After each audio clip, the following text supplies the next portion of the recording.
৭০-এ জন্মিছে বাপ, বাপ জন্মিছে ৭০-এ, তারই বেটা মুক্তিযোদ্ধা হবে এই বাংলাদেশে। ওর করে টাকা ফেরত নেবো আমরা। তোর কুরবানি ওয়াজিব নাই, তুই কেনার পর হেরে গেছে মরে গেছে, তোর দুধে দেওয়া লাগবে। কথা কর। এতই মুক্তিযোদ্ধা কিয়ামত পর্যন্ত যদি ওরা ক্ষমতার থাকলে উনি বাড়ি বাড়ি 10 জন করে মুক্তিযোদ্ধা হলো উনি।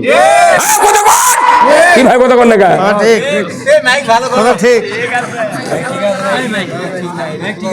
সব গুণ আসছে, দেশ থাকাই দেয় না। মাইকের মাউথ পিজিংকে সরে কানের পট্টি গরম করবো। আয় এখন আয়, তো আয় এখন আয়। কোথায় মুসলমান? আমরা মুসলমান। কোরআন যদি বিজয় থাকতো, এদেশের আলিমেরা হাই পাওয়ারে থাকতো। আমরা মানুষের ক্ষতি করি না। আমরা মসজিদে নামাজের ইমামতি দিই, মাঠে ঈদগাহ মাঠে ইমামতি করি, কাফন কাটি, জানাজা করি, মিলাদ করি, দোয়া করি, কত ওয়াজ করি, কত মসজিদে আযান দেয় আলিম ওলামারা। তার কি 4 আনার দাম নেই? কি কোনো দাম নেই? আমাকে সেদিন বলিচ্ছে, বগুড়া শহর ঘুরি গেছি, শহর দিয়ে গেছি মাহফিলে, আমাকে বলছে হুজুর আলিমদের দাম নাই কে? আমি তখন বললাম যে ভাই শোনেন, মাইকত বলবো নি, এখানে বলে লাভ নাই। তো আলিমদের দাম এই জন্যই নাই, রাষ্ট্রশক্তি যাদেরকে দাম দেয় দুনিয়ার মানুষ তাদেরকে দাম দেয়। রাষ্ট্রশক্তি দাম দিচ্ছে কাক?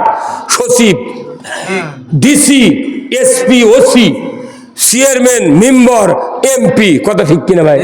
রাষ্ট্র এদেরকে দাম দিচ্ছে দেখে জনগণ ওরকে দুয়ার যা ভিখারির মধ্যে তাকে থাকে। আল্লাহ কি বেন হয় বা? আর আল্লাহ এই রাষ্ট্রশক্তি আলেমদেরকে দাম দিত, তাহলে যেখানে আজকে এখানে মাহফিল, বগুড়ার ডিসি সাহেব ফোন করে এই দুপসেদার থানার ওসিকে বলতেন, জানতো আপনি একটা গাড়ি নিয়ে 4 জন পুলিশ নিয়ে টিওনোর কাছে যান, টিওনোর নিজস্ব গাড়ি নিয়ে যুক্তিবাদী নন্দীগ্রাম থেকে আনে ওই খানপুরের মাহফিলে বসে দিয়ে আপনি সহ বক্তৃতা শুনবেন, 4 জন পুলিশ দরজার দ্বারে থাকবি, যতক্ষণ বক্তৃতা না হবি তাকে রিসিভ দিয়ে গার্ড দিয়ে আপনারা পাহারা দিবেন। আর ওই বক্তৃতা শেষ হলে তেঘল নিয়ে যা বালছর ছুঁয়ে দিয়ে আপনি এসে থানার মধ্যে শুনবেন। ঠিক ভাই, হ্যাঁ ঠিক। এই কাম হতো, কিন্তু এখন তো নাই। এই কাম আছে সৌদি আরবে। যারা হজ করে যাচ্ছেন দেখবেন, সৌদির ইমামক 10-12 জন পুলিশ স্কট করে একবার ইসমাইল গেট দিয়ে নিয়ে মেলেছে, মিম্বর মেয়েরা তুলে দেয়। ঠিক।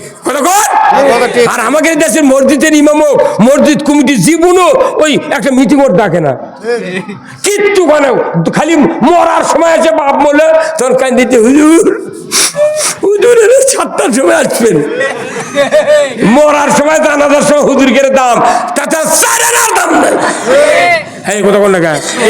এইবার আপনারা যদি রাষ্ট্র শক্তি যদি ইসলামের পক্ষে আনেন, এ দেশে দুনিয়ার অবহেলিত মানুষেরও আল্লাহ দাম দেওয়ার কথা কোরআনে বলেছে। আমরা কি আমরা এতদিন দেখেছি তো সব জায়গার শেষ। এখন আমাদের একটাই স্লোগান হবে, আমরা সবাই ভাই ভাই, আগামী দিনে ইসলাম চাই। কি কথা ঠিক কিনা? আমরা সবাই ভাই ভাই, আগামী দিনে ইসলাম চাই। এই ইসলাম বাংলাদেশে আসুক। কারা কারা চান? দুহাত তুলে আল্লাহকে দেখান। লিল্লাহে তাকবীর, নারায়ে তাকবীর। আল কোরআনের আলো, আল কোরআনের আলো, কোরআন হাদিস যেখানে দুনিয়ার মুসলিম, লিল্লাহে তাকবীর। এই স্লোগান বদরের যুদ্ধে সাহাবারা দিয়েছিলেন 313 জন। সেদিন 17ই রমজান ছিল। আল্লাহ তাআলার রসুলকে জানিয়ে দিলেন যে আপনারা সেহরি খেয়েছেন, ফজরের নামাজ পড়েছেন, নিয়ত করেছেন রোজার, যুদ্ধের ময়দানে যাচ্ছেন, খবরদার একজন সাহাবী আপনি সহ রোজা রাখতে পারবেন না, রোজা ছেড়ে দেন। রোজা ছেড়ে দিয়া খেয়ে দিয়ে শক্তি নিয়ে 1000 কাফেরের মোকাবেলা করুন। জোরে করে আল্লাহু আকবার। কারণ রোজার চেয়ে ইসলামী রাষ্ট্র কায়েম রাখা সবচেয়ে বড় ইবাদত। বদরের যুদ্ধ হয়ে গেল, কয়েকদিনের ভিতরে ওই মক্কার কাফেরেরা আবু জেহেল যখন দুনিয়ার থেকে বিদায় হয়ে গেল, মক্কার কাফেরেরা চিন্তা করলো সর্বনাশ, বদরে পরাজিত হলাম, আবার মদিনায় তারা নির্বিঘ্নে রাষ্ট্র চালাবে, ইসলামী রাষ্ট্র হতে পারে না। হুঙ্কার দিল আমরা মদিনা দখল করব, মদিনাকে আমরা আর ইসলামী রাষ্ট্র রাখতে দেব না।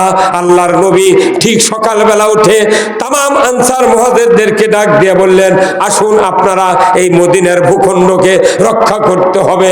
সবাই এসে গেল, এক এক করে 1000 সাহাবীদেরকে দাওয়াত দিলেন, আসুন যুদ্ধ করতে হবে উহুদের প্রান্তরে। ধরে করে আল্লাহু আকবার।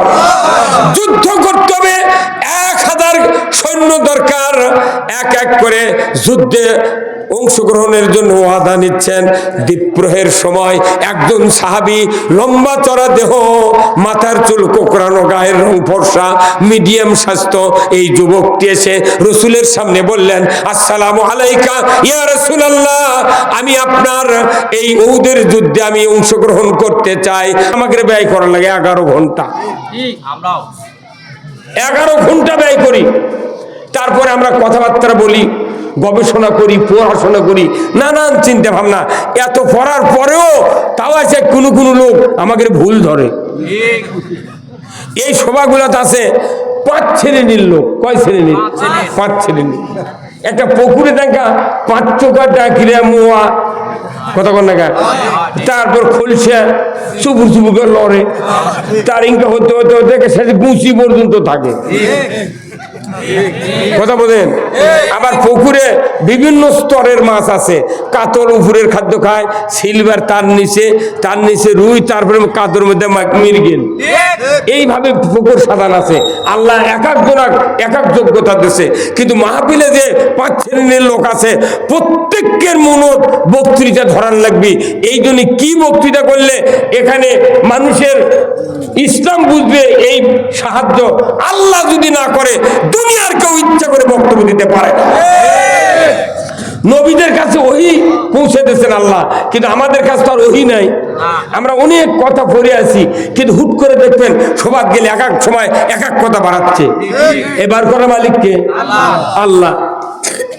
এখন আপনারা তো কেউ দাঁড়িয়ে কোনোদিন করেননি যে হুজুর আমার স্ত্রী নামাজ পড়ে না, বেটারা কেউ ওযু করে না, আমি না মাঝে মধ্যে সিগারেট খাই।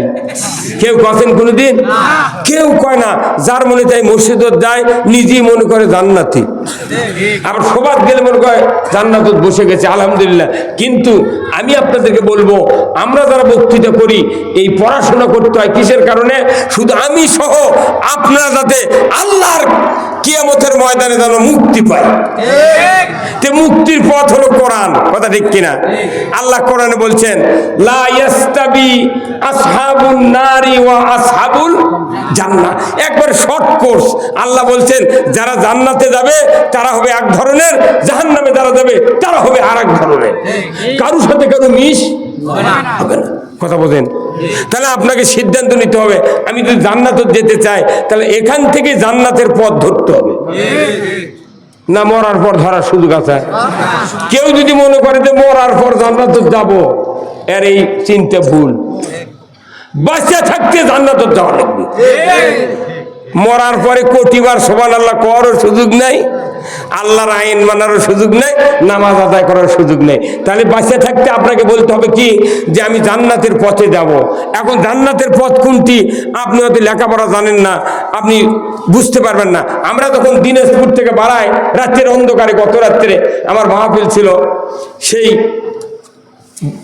দিনাজপুর সদরে, এত কুয়াশা, মনে করেন গুগলে সার্চ দিয়ে আমরা আসি যে কোথায় কোথায় রানী শঙ্কর, কোথায় ভাদুরিয়া, কোথায় হলো ঘোড়াঘাট, কোথায় গোবিন্দগঞ্জ, দেখে দেখে আসা লাগে। তাহলে আপনি যে জান্নাতের পথের কথা শুনলেন, আপনি যদি গুগলে সার্চ দিবেন না পারেন, তাহলে আপনার শুনে শুনে যাওয়া লাগবে। পয়লা এসে শোনা লাগবে করিরহাট, কেবা খানপুর কোথায়, ওর জাগাপুর দেওয়া এসে বলে কেবা তালোরা কোথায়, তালোরা এসে বলে আলতামনগর কোন দিক, আলতামনগর কেবা খেয়ালি কোথায়, তারপরে কোথায় না চৌমুনির কাছে যা ওই খানপুরের রাস্তা, শুনে শুনে আসা লাগবে। যেহেতু আমি গুগলে সার্চ দিবার পারি না, টাচ মোবাইলও নাই। তাহলে এই পৃথিবীতে জান্নাতে যাওয়ার জন্য গুগল হলো কোরআন। আর রসুলের আদর্শ। এবং এই গুগলে যদি আপনি সার্চ না দিয়ে যদি জান্নাতে যাবার চান, এই চিন্তা দেয়া জান্নাতে যাওয়া যাবে না। তাহলে গুগলে যদি সার্চ না দিয়ে পারেন, তাহলে আপনার লোকের মুখে শুনে শুনে জান্নাতের পথ ধরতে হবে। কিন্তু আপনি শুনলেনও না, গুগলে সার্চও দিলেন না, আইসে করতে হুট করে, হ্যাঁ তোমাকে এগুলো কর দুনিয়া লিয়েছি ইনকে করছে না মেলা টাকা। এই 16 বছর এগুলো কষে, এখনো কেউ কেউ কবার চায়। আমি না কোষটা থাম কতক্ষণ। তাহলে কোরআন হলো জান্নাতের রাস্তার গুগল। এই কোরআন যা বলছে 1 ইঞ্চি এদিক ওদিক হবে না। হাদিস যা বলেছে এর 1 ইঞ্চি এদিক ওদিক হবে না। কোরআন আর হাদিস হলো জান্নাতের পথের গুগল, জাহান্নাম পথের গুগল। আমাকে কোরআন পড়তে হবে, যদি না পারি শুনে যেতে হবে, আলিমকে বলতে হবে, ইমামকে বলতে হবে, যারা ইসলাম জানে তাদেরকে বলতে হবে, বলো না আমার জান্নাতের পথ কোনটি বলো। কিন্তু আমাদের দেশে জান্নাতের পথের কথা বলে, এই যে আমার এই ভাই আছেন মেহমান, আমাদের সভাপতি, ইনি যদি এই পাঞ্জাবি উল্টো করে গাওয়াত দিয়ে আসে, এই পাঞ্জাবি তখন উল্টো করবে, তোর এই ডানকার বাঁকার পকেট ডানে যাবি, আর এই সাইডের 2 পকেট বাহিরে থাকবি। আমি একই বক্তৃতা হাজারো করলে আপনাকে চোখ দেবি খালি এই দিক। আরে বা এ কি কাম হলো রে, কতক্ষণ। তার মানে হবি এই লোকটার বোধহয় স্ত্রী বাঁচে নেই। যদি বাঁচে থাকতো তাহলে পাঞ্জাবি গাওয়াত দিতি, সে শুধরে দিত। কতক্ষণ টাকা। এক পর্যায়ে তার ইমান শক্তিশালী, সে লাভ ধরে বলছে, সভাপতি সাহেব আপনার পাঞ্জাবিটা সিধা করেন তো। তখন ইনি সুন্দর জ্ঞানী লোক, নিচের দিক থেকে তাই আসলেই তো তাই।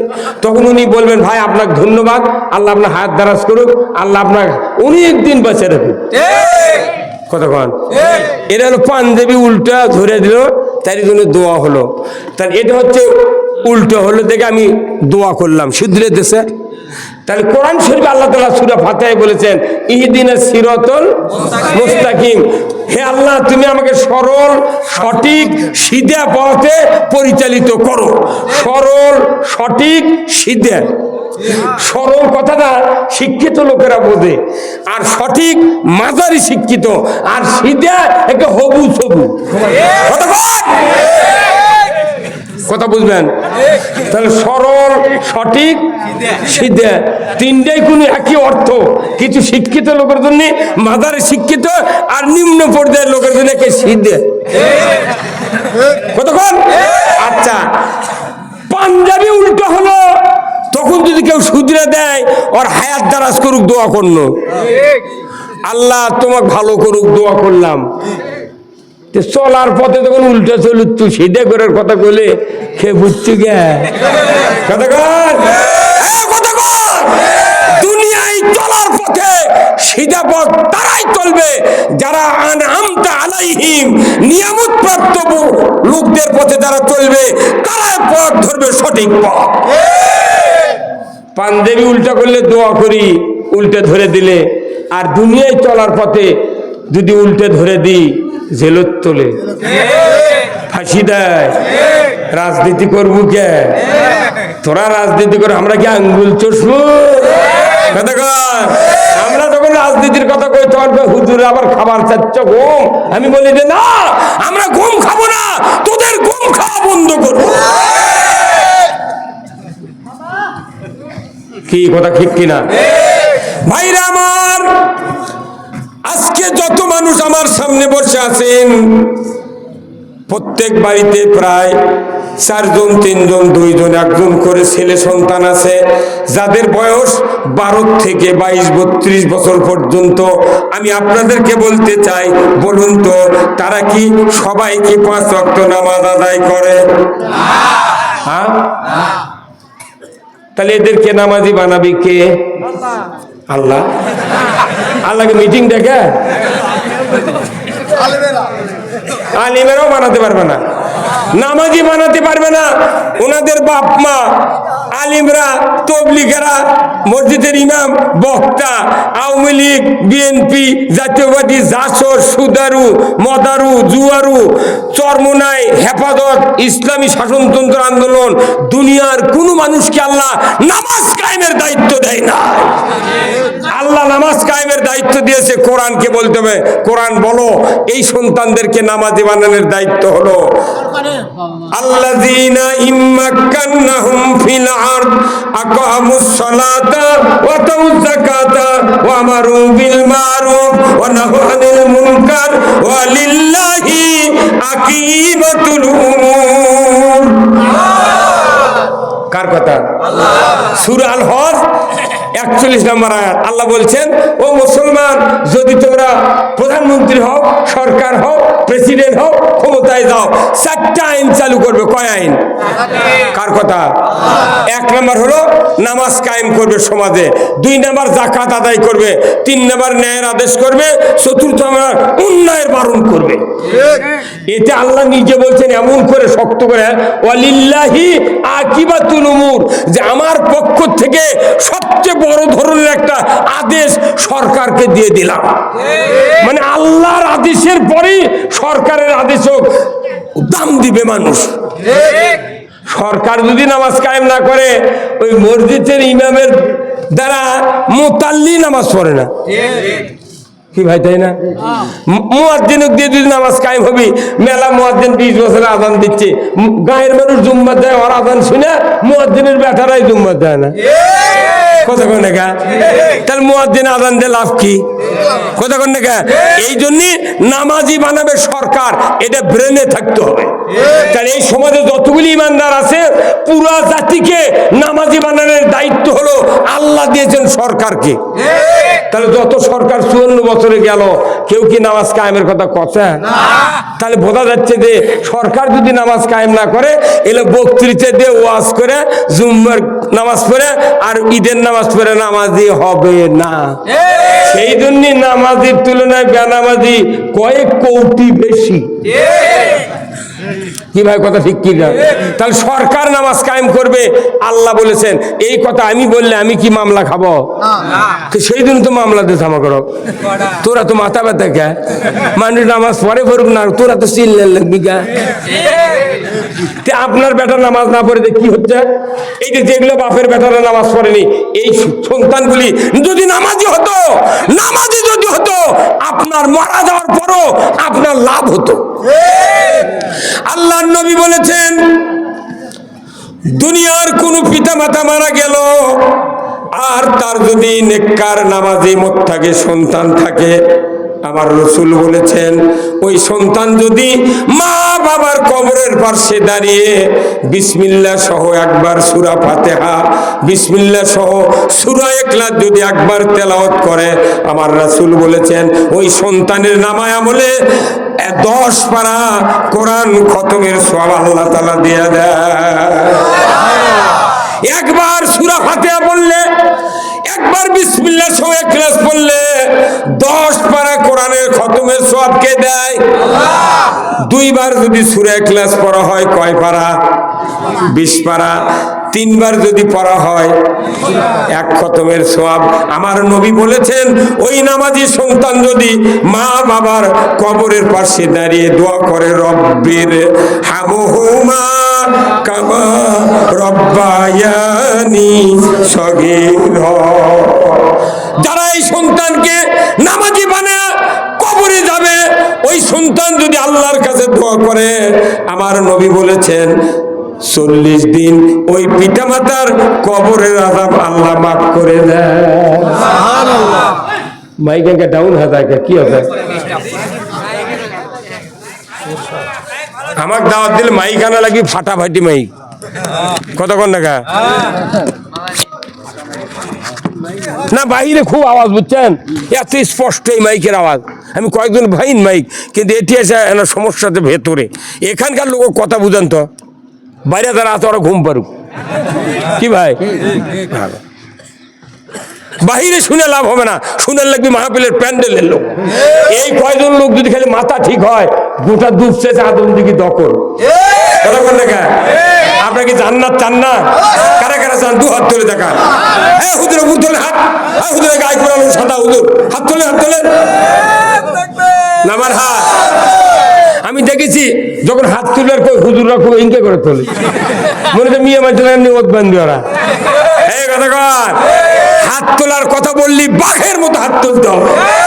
আল্লাহকে দেখাতে হবে আমি মুখ দিয়ে হাত দিয়ে তোমার আনুগত্য করার সিদ্ধান্ত নিলাম। যারা মুখ দিয়ে আল্লাহর রুবুবিয়ত স্বীকার করবে আল্লাহ তাদেরকে জান্নাত দিয়ে দেবে, আর যারা মুখ দিয়ে মানুষের আইন স্বীকারোক্তি দিবে তারা জাহান্নামে যাবে। কোরআন শরীফ খুলে দেখেন, সূরা মুদ্দাসির, ওয়া কুন্না নাখুদু মাল খায়দিন। আল্লাহর বান্দা কোরআন কিনবেন, পড়বেন সূরা মুদ্দাসির পুরাটা। আল্লাহ বলছেন যারা জাহান্নামে যাবে তাদেরকে আল্লাহ ফেরেশতারা মানুষেরা জিজ্ঞাসা করবে, বান্দা তুমি কি জন্য জাহান্নামে যাচ্ছ? কত একই এলাকার তো বহু লোক ছিলে, ওরা জান্নাতে গেল, তোমার কি হলো? তখন কবি যে আমরা আমাদের চারটা দোষ। একটা হলো আমরা লামনাকু মিনাল মুসাল্লিন, আমরা নামাজি ছিলাম না। 2 নাম্বার ওয়া লামনাকু নুতিমুল মিসকিন, আমরা মিসকিনের ব্যাপারে ভ্রুক্ষেপ করিনি। মিসকিন বোঝেন না? হ্যাঁ, একটা করে উপজেলা 476টা ভিজিএফ কার্ড আছে, 476, 400টাই ওরাল আছে, আর 76টা দেশে 12 দলের নেতা গ্রুপ। তাও দেশে কি 20 বিঘা জমি আছে, তাকে দেশে একটা করে কাঠ। আবার বৃদ্ধ বয়স্ক ভাতা দেশে 25 বিঘা জমির গারস্থ। মানে ওরাই করছে তুই আরো তাড়াতাড়ি ফকির হ।